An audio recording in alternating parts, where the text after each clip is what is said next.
Pour vous raconter un peu ce qui se passe chez nous en termes de Web TV. Je vais avant toute chose, évidemment, passer par le petit laïus sur qui nous sommes. Donc rapidement, je vous parle de Mobivia. Ça vous parlera peut-être pas. C'est ce qu'on appelait avant notre groupe. C'est aujourd'hui ce qu'on appelle une fédération d'entreprises interconnectées. Parmi les entreprises les plus connues de cette enseigne, il y a Noroto, bien sûr, et Midas, ce qui parfois étonne les gens à qui on en parle. Donc vous avez le nombre de pays dans lesquels on est implanté, le nombre de collaborateurs, etc. Mais je vais me concentrer surtout sur Noroto, qui est à l'échelle européenne le leader en fait sur son marché, sur la réparation automobile. En France, c'est 6300 collaborateurs, presque 400 magasins dont on ne gère pas la com interne des franchisés, elle est gérée différemment. À l'échelle internationale, Noroto est implanté dans 9 pays. Ça représente plus de 10 000 collaborateurs et 1,3 milliard de chiffre d'affaires. Noroto, c'est quoi en quelques mots pour ceux qui n'ont jamais dû emmener leur véhicule là-bas? C'est l'association d'un atelier de réparation et d'un magasin où on peut acheter de la pièce pour éventuellement faire des prestations soi-même. Ou, ce qu'on sait moins, c'est acheter aussi d'autres types de produits de mobilité alternative, comme par exemple le vélo à assistance électrique, du scooter électrique, etc. Là, je fais un petit scope sur l'organisation de la com interne. Je me suis dit que ça vous intéresserait de savoir comment on était dimensionné dans l'équipe. Donc, vous avez Françoise qui est la responsable du service communication interne. Service qui dépend des ressources humaines. Je voulais le signaler parce que ça a aussi beaucoup d'impact sur le type de travaux qu'on est amené à faire. Pour le clin d'œil, Karine, qui est aussi dans le service, par exemple, gère la marque employeur. Donc il y a beaucoup de travaux qu'on fait qui sont internes externes parce qu'elle est à destination surtout de nos clients et donc dans une logique de recrutement.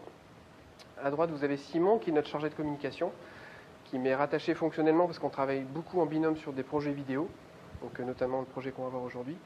Et donc moi, Henri Dufour, je suis chez Noroto depuis 5 ans et aujourd'hui je chapeaute tout ce qui va être numérique lié à la com interne.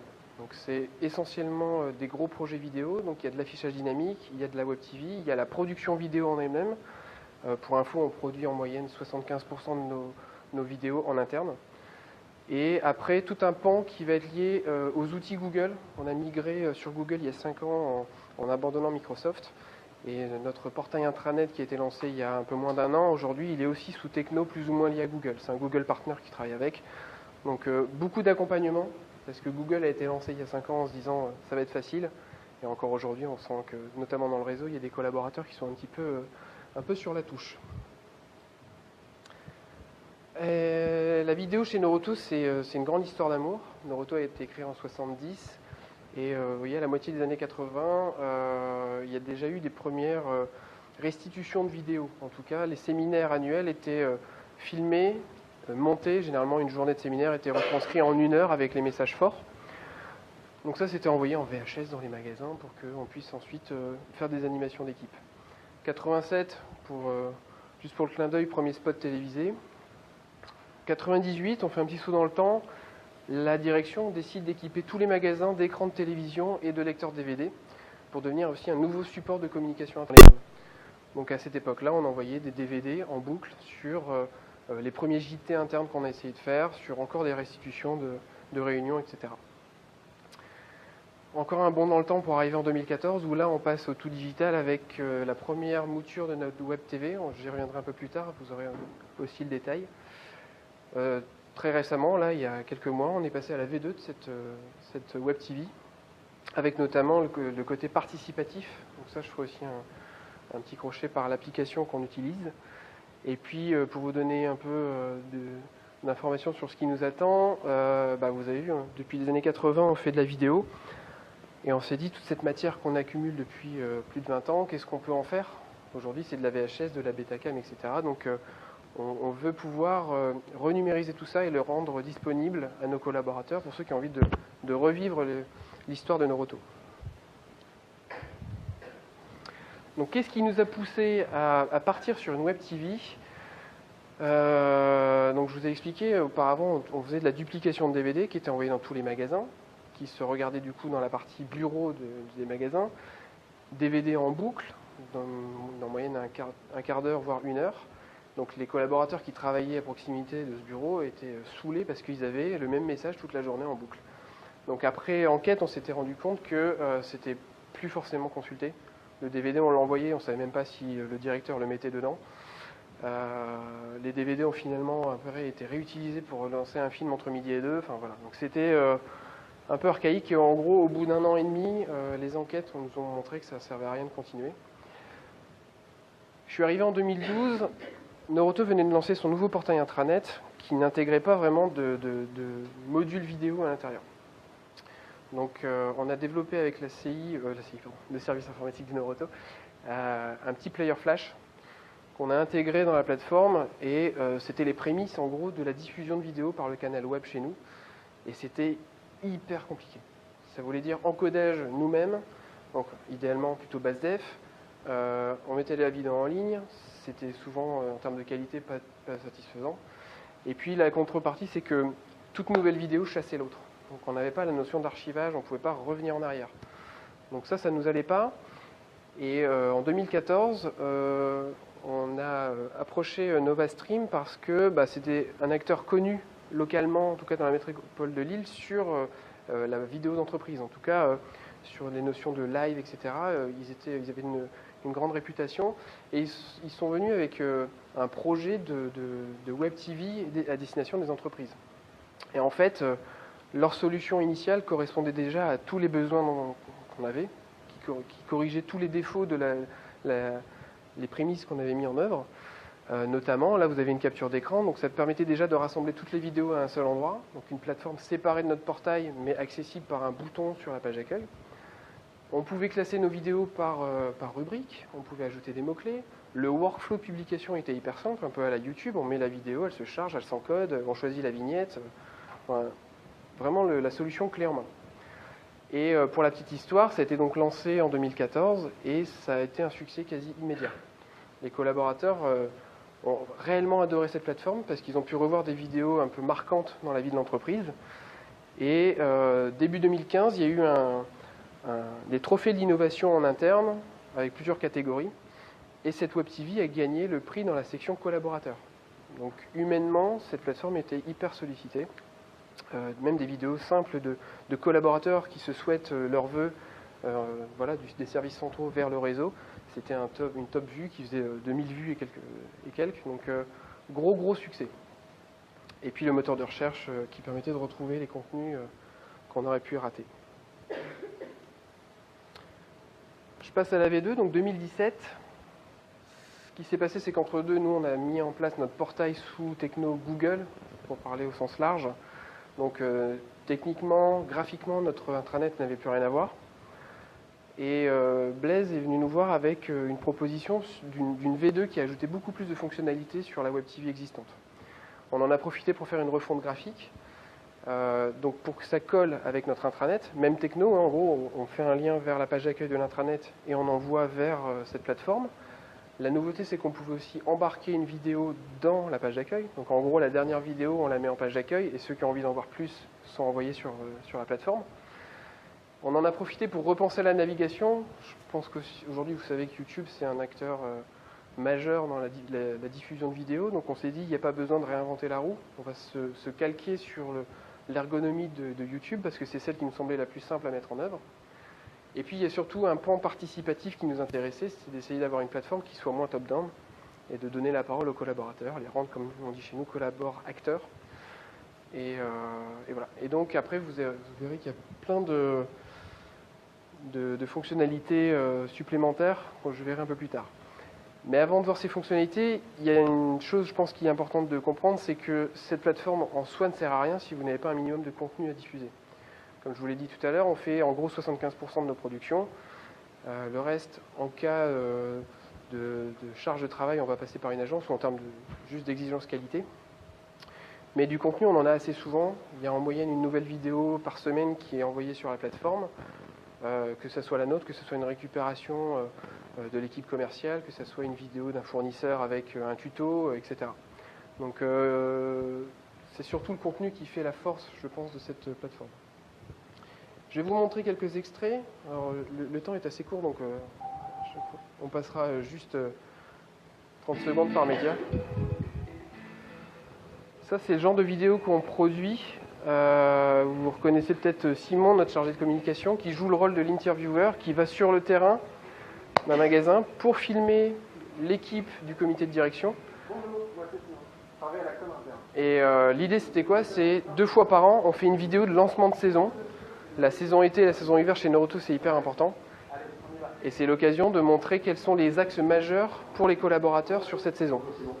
Cette vidéo de lancement de saison été. Oui, c'est une première. Donc là, la vidéo va démarrer. Est-ce que tu veux faire déjà un bilan de cette première partie de l'exercice? Alors, on est à 7 mois de notre... J'ai cliqué par erreur, mais voilà, je ne vais pas de toute façon avoir le temps de tout vous montrer. C'est pour vous montrer un peu l'esprit de ce genre de vidéo. Donc celle-là, celle d'avant pour l'histoire, ça a été produit par une boîte extérieure, une agence avec qui on a l'habitude de travailler, parce que c'était trop compliqué de réunir sur une journée le comité de direction, d'avoir une qualité de prod aussi forte et surtout une réactivité. Quand on a bossé avec eux, généralement, 2 jours plus tard, on avait la vidéo montée, validée, etc. Donc c'est une des rares vidéos qu'on fait, en tout cas avec l'aide de l'externe, mais pour le reste, sur le fond, les acteurs, entre guillemets, c'est de l'interne. Ce que je vais vous montrer là, c'est une vidéo 100% interne qui a aussi un intérêt, c'est qu'elle est un peu hybride. Elle est autant à destination de nos collaborateurs que des clients. Ça concerne les jobs étudiants, les jobs d'été. Donc on s'est dit que ça pouvait aussi intéresser le collaborateur qui a un gamin qui veut chercher un job d'été ou une relation dans la famille. Donc avec des codes typiquement liés à cette génération un peu mobile, des échanges avec un copain qui cherche encore un job d'été, lui conseiller d'aller sur la plateforme Noroto Recrute, etc.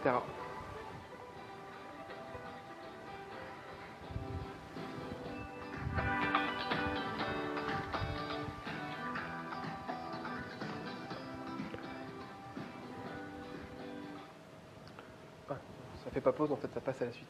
Ok. Autre type de contenu qu'on diffuse, c'est tout ce qui va être lié au partenariat que Noroto peut faire avec soit d'autres entreprises, soit là c'était l'exemple de la Coupe de l'América. Noroto est partenaire de Groupama sur la Groupama Team France, donc l'équipe de Franck Camas. C'est le genre de partenariat qui parfois en interne peuvent être mal compris.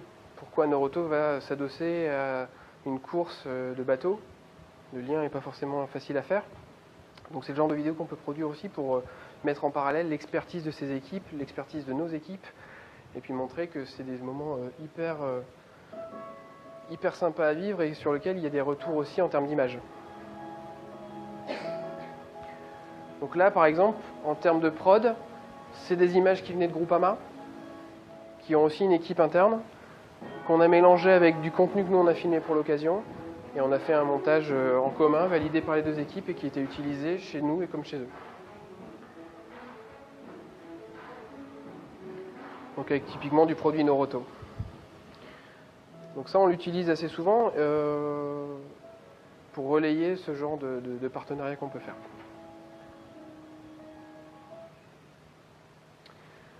La vidéo qui suit, elle est assez importante pour nous. Pour la petite histoire, il y a cet été le centre de Noroto au Bagne qui a brûlé pendant la nuit. Donc par chance, il n'y avait pas de collaborateurs dans le magasin. Donc il a fallu, en mode gestion de crise, créer un nouveau magasin temporaire pendant la réparation de celui qui avait brûlé. Et en fait, spontanément, on a reçu énormément de vidéos de l'équipe d'encadrant du magasin qui a voulu nous montrer ce qui se passait dans la reconstruction du centre, comment les équipes travaillaient en attendant. Je la lance en même temps parce qu'elle est un peu longue, donc vous verrez l'esprit. Donc en fait, on a reçu tous ces rushs et nous, on les a juste mis bout à bout avec un petit logo. Mais pour le coup, c'est vraiment les équipes là qui ont décidé de prendre la parole.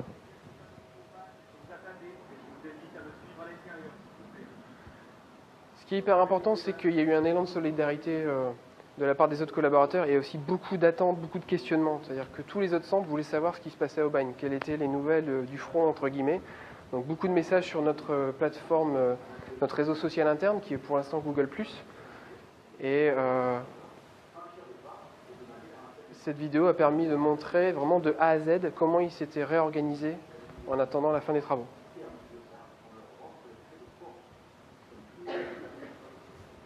Donc c'est le directeur de magasin qui filme ses équipes, qui montre comment les gens se réorganisent. Je pense que je peux zapper un peu dedans.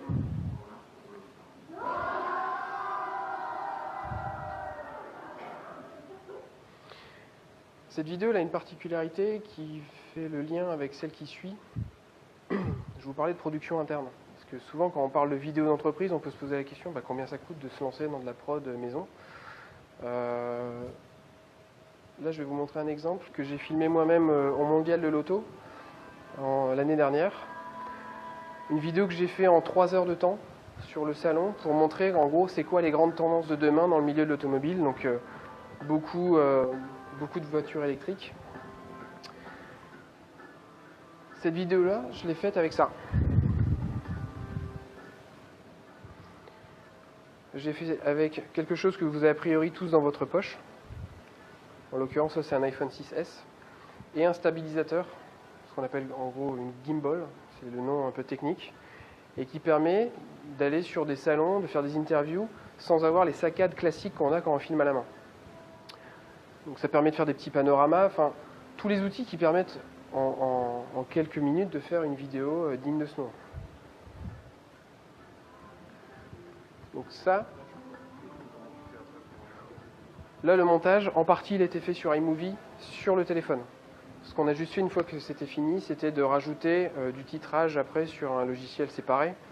Mais techniquement je pouvais le faire sans titrage et c'était la même chose. Donc en termes d'investissement, vous voyez, ce stabilisateur il coûte 300 €. L'iPhone, si l'entreprise vous le fournit ou si vous en avez un, voilà, donc pour on va dire moins de 1000 €, on est capable de faire quelque chose de qualité sur en tout cas une diffusion web.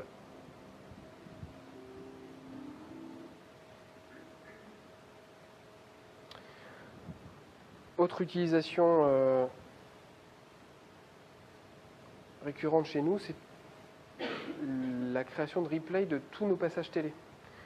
Ce qui se passe, je ne sais pas si vous vivez ça aussi, c'est que généralement chez Noroto, les équipes télé, notamment TF1, M6, vont dans le centre de Vélizy sans prévenir. Elles arrivent 1 heure avant le tournage. Le directeur est un peu... Bon, maintenant il est habitué, mais... les équipes presse Noroto ne sont pas prévenues, les mecs tournent et le soir le reportage est diffusé. Donc nous, on a souvent du mal à se retourner, à prévenir les collaborateurs qu'il va y avoir quelque chose à la télé le soir qui parle de nous. Donc c'est l'occasion pour nous de récupérer ce contenu, de le mettre en replay et ensuite de communiquer dessus en disant hier sur TF1 est passé un reportage sur le pneu hiver, etc. Donc ça, il y a 2 process en gros quand on récupère de la vidéo comme ça. Soit nous on fait une captation directement sur le site de TF1 ou d'M6 et on récupère le contenu. Soit si ce contenu est déjà disponible sur des plateformes comme YouTube ou Dailymotion, en back-office on a un outil qui nous permet d'aller aspirer, alors aspirer je crois que c'est pas le bon mot, faut pas dire ça, mais en tout cas embarquer la vidéo de ce player externe vers notre plateforme à nous. Donc l'intérêt c'est qu'en termes de fluidité, on récupère l'URL de la vidéo, on la met sur notre plateforme et elle est déjà disponible pour tout le monde.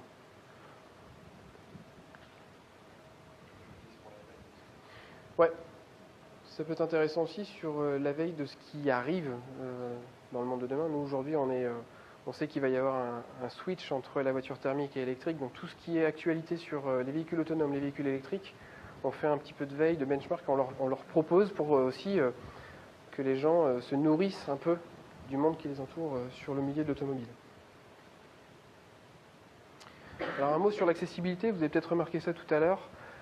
Noroto a signé un accord handicap qui va nous obliger, on essaie de le faire de plus en plus, de sous-titrer toutes les vidéos qui sont produites chez nous. Sous-titré en français parce qu'on a des collaborateurs qui sont sourds ou malentendants et puis ça intéresse aussi d'autres collaborateurs qui sur la surface de vente ont des ordinateurs qui sont soit pas équipés de carte son, soit rangés dans des coffres de meubles qui sont donc pas faciles pour écouter, donc ça a un double intérêt. Théoriquement toutes les vidéos qu'on va ressortir là devront l'être systématiquement en tout cas. On va pas forcément refaire tout l'historique, mais là à partir de cette rentrée on veut le faire systématiquement. Donc là encore, 2 façons de faire. Soit on fait la transcription nous-mêmes à la main, puis après en montage on rajoute les lignes de texte. Ça prend un temps fou. On n'est pas dimensionné pour le faire. Et il y a des entreprises qui le font très bien. Donc sur ce genre de cas de figure, on travaille avec une boîte parisienne qui fait la transcription. Alors après, 80% est faite par une machine et ensuite il y a une relecture qui est faite. Et on a appris en discutant avec Blaise que cette entreprise était en partenariat avec NovaStream et donc elle a intégré cet outil directement dans le back-office de la plateforme. Donc nous, en termes encore une fois de workflow, c'est hyper simple. Je balance ma vidéo, elle se greffe automatiquement sur cette entreprise qui va nous faire la transcription et on récupérera les sous-titres directement. Donc ça sera un gain de temps et on répond à notre objectif. Ça pourrait peut-être faire partie des questions. Il y aura aussi effectivement la question de l'international sur ce genre de vidéo. Notre plateforme est destinée à la France. Elle est verrouillée à la France. Donc on n'a pas cette problématique. Mais techniquement, en tout cas, on pourrait imaginer que ce sous-titre ensuite soit traduit et donc qu'il y ait un choix de langue. On pourrait imaginer que Mobivia, elle, ait besoin de produire une plateforme comme ça qui serait internationale avec vraiment du contenu sous-titré. Mais Mobivia en tant que telle est aujourd'hui assez peu productrice de vidéos. Donc ils n'ont pas eu le besoin de le faire. Et une option que nous on adore, c'est la capacité d'enrichir les vidéos avec des fonctionnalités. Là, sur cette vidéo de lancement de saison, par exemple, vous voyez qu'ici, on a la possibilité de rajouter des sous-titres, des chapitres. Cette vidéo fait 20 minutes. On peut imaginer que le collaborateur qui l'a regardé et qui veut revoir un passage en particulier, ça l'intéresse d'avoir les chapitres. Et dans le cas de restitution de séminaire ou d'enrichissement de la vidéo, vous voyez en bas, en haut à gauche, il y a un petit i. En fait, on peut rajouter un bouton cliquable sur la vidéo qui peut envoyer le lecteur sur du contenu supplémentaire. Nous, on imagine bien le faire sur les prochaines restitutions de conventions, avec le chapitrage et le bouton supplémentaire qui peut envoyer, par exemple, vers la présentation de la réunion, pour celui qui veut animer ensuite localement cette réunion avec ses équipes. Un mot sur YouShare. Je vous ai parlé tout à l'heure de participatif. YouShare, c'est le nom de l'application mobile qui accompagne la plateforme, la Web TV, qui permet à tout collaborateur, en 2-3 étapes, de filmer du contenu lui-même et de nous l'envoyer sur la plateforme en back-office. À nous ensuite de valider ou pas le contenu. En tout cas, le travail est pré-mâché pour lui. Ça lui indique comment orienter l'écran pour filmer. Ensuite, il a juste à mettre le titre de la vidéo, son service, une description. Ça compresse la vidéo et ça l'envoie du coup rapidement sur notre serveur à nous. Donc ça, c'est quelque chose qui a été lancé en même temps que la plateforme juste avant l'été. La saison été, c'est un peu particulier chez nous. Généralement, les équipes sont vraiment focus sur le client. Donc ça n'a pas encore été accompagné parce qu'on savait qu'on ne pouvait pas trop les déranger. Mais là, nous, on va mettre vraiment l'accent dessus. Par le biais d'incentives. Donc là, oui, là, j'aurais dû vous montrer ça avant. Donc c'est le process de validation des vidéos. Et sur la plateforme web, on fait une page qui récapitule l'usage, comment on installe l'application. Et vous voyez, il y a un système de mission. C'est-à-dire soit c'est commentaire libre, j'ai envie de dire quelque chose, j'ai envie de filmer quelque chose dans mon magasin et je prends la parole. Soit pour ceux qui ont besoin d'aide, entre guillemets, un peu à la click and walk, je mets des missions pour orienter l'utilisateur sur des cas pratiques. Ça peut être, on en parlait ce matin avec Blaise, les entreprises qui sont en vision, dans des process de vision, de donner la parole aux collaborateurs pour qu'eux aussi partagent leur vision de l'entreprise à X années.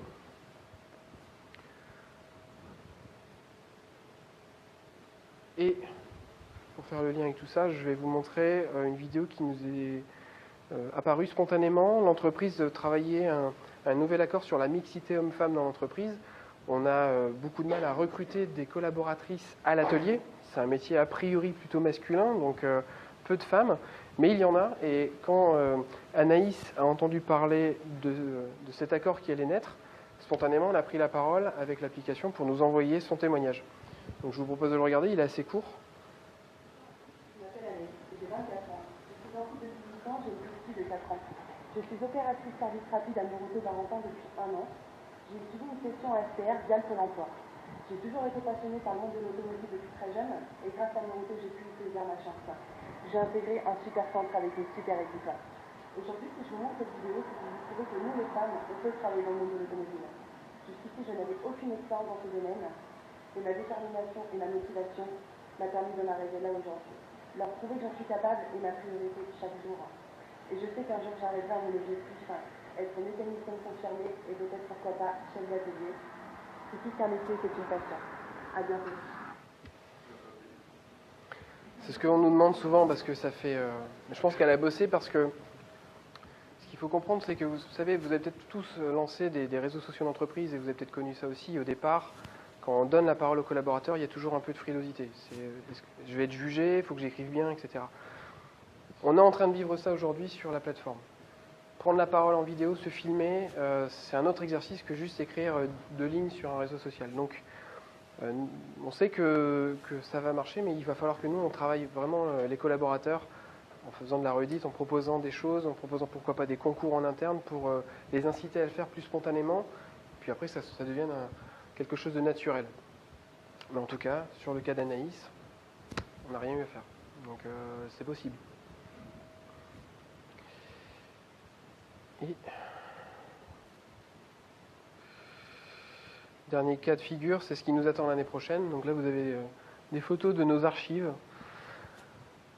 On a isolé de nos archives environ 700 médias différents, qui vont de la VHS au DVD, en passant par de la Betacam, de la DVCam, des formats hyper professionnels que nous, on n'est même pas capable de lire. Donc on se fait accompagner par une société sur Paris qui s'appelle Perle d'Histoire, qui travaille sur la valorisation des archives d'entreprise, que ce soit photo, même bilan, etc. Et donc notamment vidéo. Donc là-dessus, cette plateforme nous semble complètement adaptée pour diffuser le fruit de ce travail. Blaise, on va lui mettre un peu la pression parce que nous, c'est un truc qu'on attend vraiment. Il nous a parlé de leur process de R&D qui permettra à terme de faire de la reconnaissance faciale sur les vidéos. L'intérêt pour nous, voilà, ce serait de dire, montre-moi toutes les vidéos à part Eric Derville. Eric Derville, c'est le fondateur de Noroto qui a créé l'entreprise en 70. S'il y a du jour au lendemain 1000 vidéos sur la plateforme, ce sera un peu trop compliqué pour l'utilisateur de pouvoir retrouver des choses pertinentes à ses recherches. Donc la reconnaissance faciale, c'est un truc auquel on croit et sur lequel on va mettre un peu de pression pour avoir ça et que ça fonctionne, parce qu'on sait que le waouh effect, là, pour le coup, il sera là, quoi. J'ai un peu rushé, je suis désolé, mais je crois qu'on a un peu de temps pour les questions-réponses, si vous en avez.